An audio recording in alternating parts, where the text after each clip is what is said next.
there are essentially only three matrices like this. There are only three, and you can prove that, right? If you impose these conditions, hermicity, traceless, then basically you can show there are only three matrices. And these three matrices are a convenient choice of the Pauli matrices. Pauli introduces matrices to describe spin of electron in non-relativistic quantum mechanics. So sigma 1 is 0, 1, 1, 1 on the off diagonal. Sigma 2 is imaginary unit minus I and I on the off diagonal. And sigma 3 is 1 and minus 1 on the diagonal. Okay, so these are the famous Pauli matrices. So the Pauli matrices have a famous commutation relationship. Let me just use AB, sorry. Sigma A, sigma B is equal to 2I epsilon ABC sigma C. Okay, so we define the generators of SU2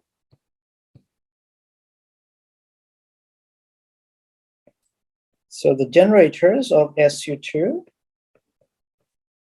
are defined to be half times the Pauli matrices, okay? If we do this, then the Lie algebra, and I will formally define what Lie algebra is today. The Lie algebra of SU2 generators is given by commutator of TA. TB is equal to I epsilon ABC T of C. Now, have you seen this algebra before somewhere?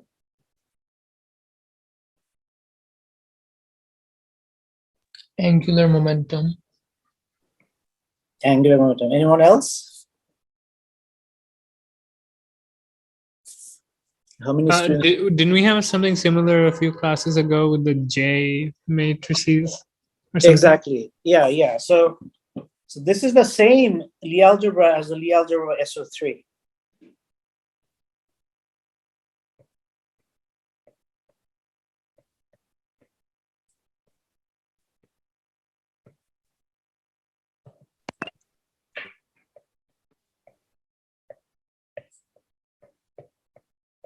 Okay. So this is why SU2 and SO3 has a relation. Exactly. This is basically reflective of the fact that there is a homomorphism between SU2 and SO3. Okay, so basically, I will do that right now, and after doing that, I will essentially move towards a more formal description of Lie groups. Okay. But before that, are there any questions?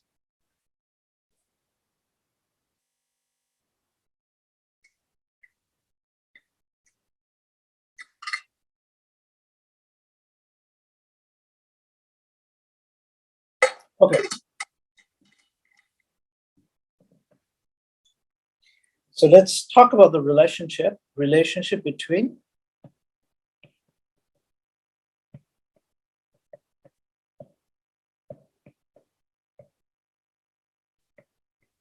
SO3 and SU2. Okay. So let's make a motivation. Let's make a comment motivated by quantum mechanics. So you don't have to understand quantum mechanics to follow what I'm going to do now, but I just want to motivate this by showing why it's relevant in physics. So physically, what happens is that when you say rotate a particle with, say, spin half in physical three-dimensional space, this operation, this operation induces a transformation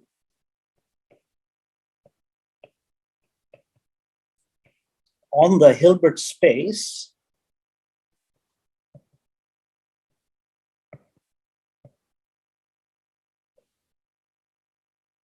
of the spin half particle.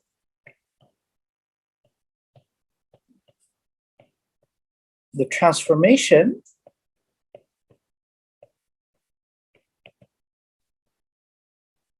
or this transformation corresponding to the rotation in physical space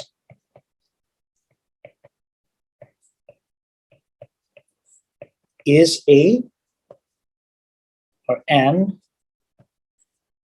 SU2 transformation. Okay.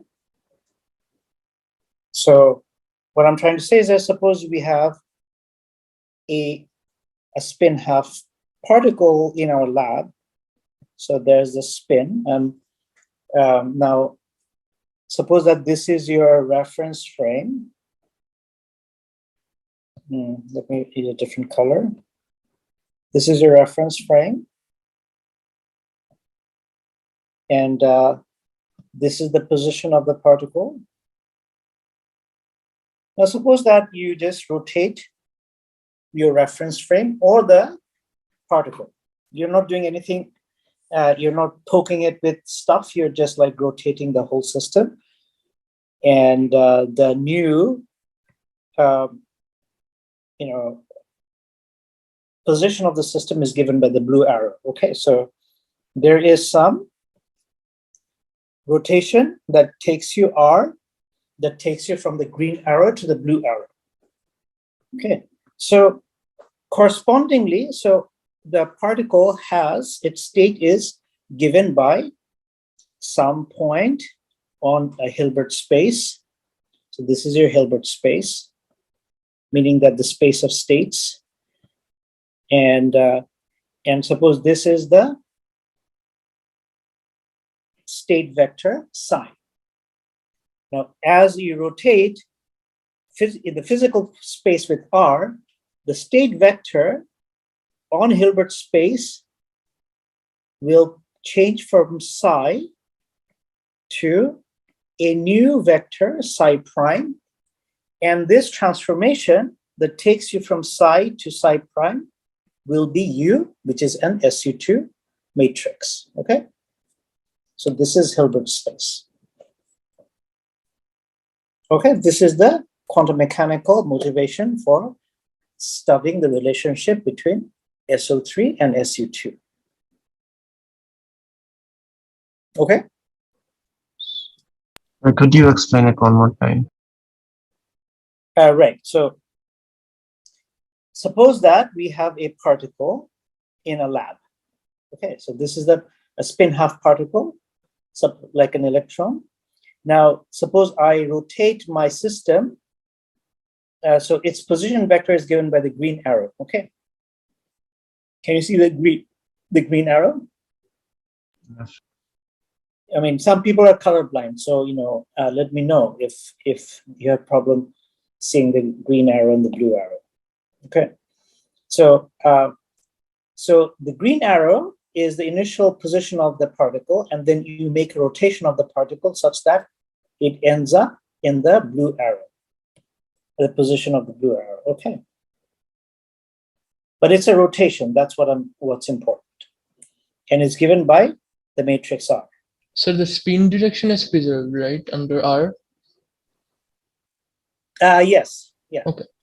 Yeah. Okay. So now the idea is that, the idea is that your initial particle, the initial position was described by some wave function, some matrix wave function in your Hilbert space. So sorry, let me just use a different color. So this was the initial wave function in your Hilbert space. But after you rotated your particle, the state of the system is described by a different wave vector or state vector, which is psi prime. But this is happening in Hilbert space, the space of states, not physical space. Now, the question is, how are these two vectors related in Hilbert space? The answer is it's related by a U2, SU2 vector, SU2 transformation U. Okay. So we won't go into the proof. We're just like accepting this as a fact to motivate what comes further. Yeah. This is a fact from quantum mechanics. You might even call it one of the postulates of quantum mechanics. Okay. I'm just using this to motivate why we are looking for, why physicists are interested in the connection between SO3 and SU2. Okay, this will have nothing to do with the mathematics that follows, but it's a good motivation. Okay. All right. So let's let's construct the homomorphism between SO3 and SU2. So let R be a position vector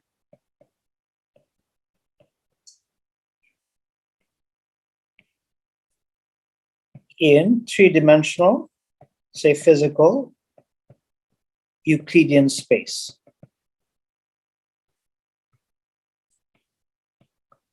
Okay. Now, I'm going to express R as a matrix, capital X. Okay.